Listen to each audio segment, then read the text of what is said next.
बरकतन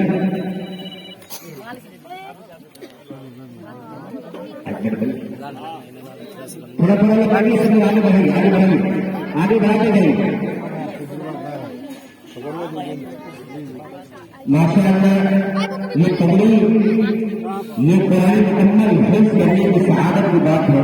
ये तो एक मामूली पगड़ी है। मैं समझता हूँ कि क़यामत के दिन अल्लाह तबारक व तआला जो ताज कराएगा, ये देख करके लोग अशरफ रह जाएंगे, हैरान और सजदर रह जाएंगे। मैं सभी हज़रात से गुजारिश करता हूँ कि आप हज़रात से अपना अपना हाथ लगाए, दस्ते मुबारक लगाए।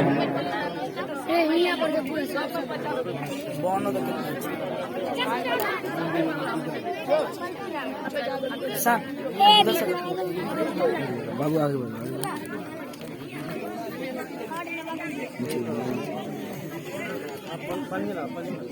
अब हो गया, बांध दीजिए।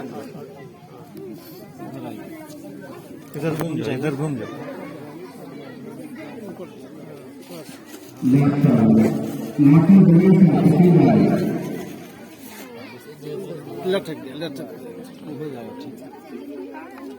इस बच्चे के लिए हाफिज़ कुरान के लिए माशाअल्लाह हमारे सलीमी जनाब आसिफ तैयब साहब जो उनकी तरफ से इनाम कपड़े की शक्ल में, कपड़े की शक्ल में उनको भी इनाम बच्चे को दिया जाए और सलीमी